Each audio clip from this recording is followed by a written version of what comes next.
Hello ladies and gentlemen, and welcome to round number 7, where I was having a very strong opponent from Ukraine, international master Roshka, and he already has a rating of 2500. And yeah, let's see what happened. He started with e4, playing the Alapin against the Sicilian, and he chose to take with the queen here, which is quite an aggressive and powerful sideline, because we enter some structures which are very uncommon, so they are very difficult to play. I played e6, hitting the queen again. That's all normal stuff, queen e2, but now we see we have this very uncommon pawn structure, and yeah, we need uncommon measures, and we need to be aggressive, take some space. And yeah, I knew that b5 is a move here. If he takes the pawn, it's very risky because I get my pieces out quite smoothly. Also, e5 is often a target. And yeah, he didn't take it. He played g3, a5, bishop g2, a6. So far I thought, okay, this is all going very fine. I've checked this, but now he already surprised me with something I've never seen before, which is knight h4. And I should have been prepared, but I wasn't. And yes, I made a bad decision here.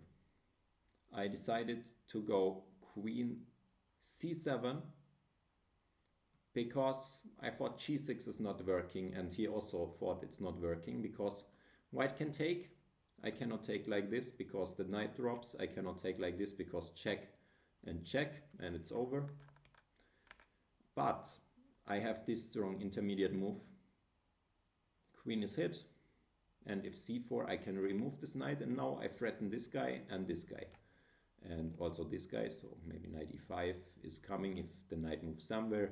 So black is fine here, but it was not so easy to see for me, and we need to do something against this check. My plan was going here, and now if he goes there, I thought I might even have some options. I would either go this way. Of course, it's not a blunder, but I was intending to sacrifice the exchange and then maybe castle, which looked quite unclear to me. The queen is a bit stuck. I can target this one. I have a strong bishop. Maybe it's more accurate to start with b4, not allowing him to castle. And this is indeed maybe unclear, but white had a clear advantage if he would take first, give this check, and now after this he can castle, having a huge advantage. And after g6, it's indeed correct that he has nothing if he takes here because of b4, and it's around equal. But if he takes here, he still wins the rook with this maneuver. And yeah, now it's a different story, because I'm not as well coordinated and I'm a pawn down. So now I'm just losing more time, and king b7 castle, white is winning. So this was kind of a moment where he had this big chance, but he decided to castle first, and now I was ready to play g6 with the point that this is no longer working because I can run away and I'm not losing my rook. So he decided to take, which is good. I took rook e1. And now was a moment where I spent quite a lot of time, and I felt in quite a troublesome situation, because I thought this pawn is so weak, and I thought I would like to play this, but if for example this one, how do I defend this d5 pawn? After some while I realized, okay, maybe I need to sacrifice it, because if he takes it, my bishop will be very strong, and that's the way to go. Finally I decided to go for bishop e7. I expected something like this and planned something like knight d8. If he attacks the pawn, I don't care, because my bishop will be very strong.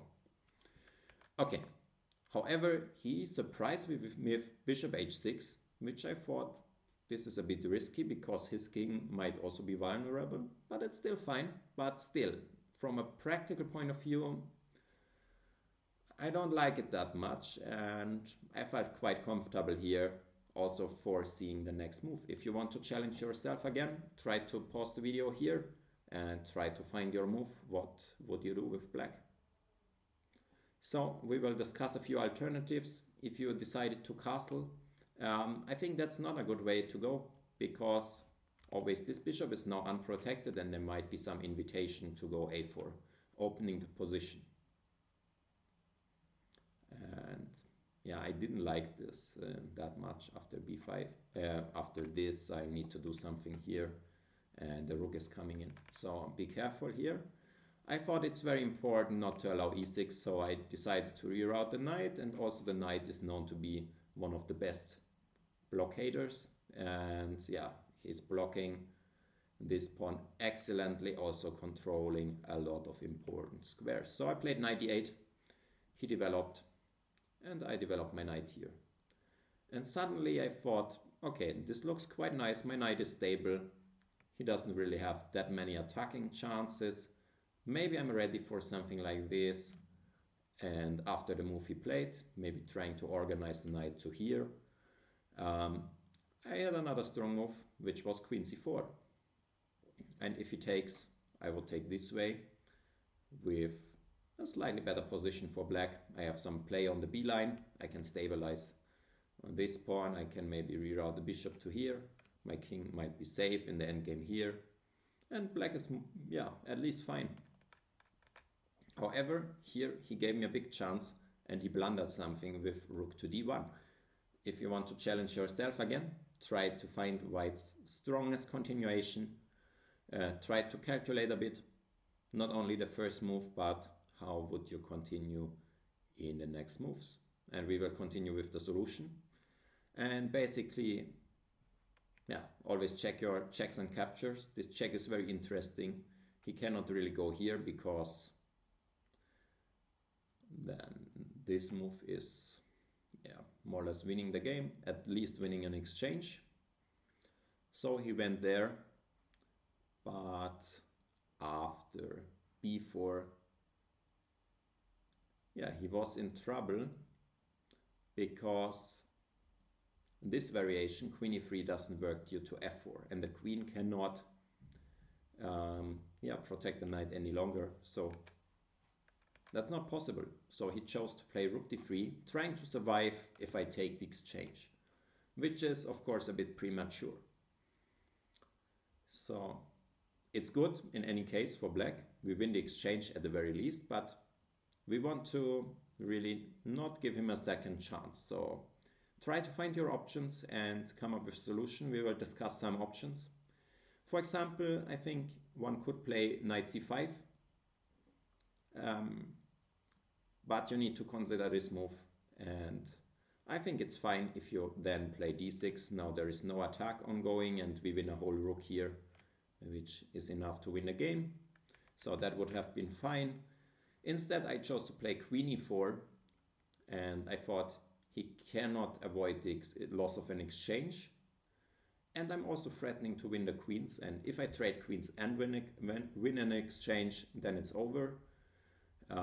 Let's show some tries how to try to save the material, but here I take here and I take f3, or if he takes, I fork those two guys and I'm winning a whole piece. Maybe I also take this way. Both are possible. And if he goes somewhere with the rook, I can take the queen.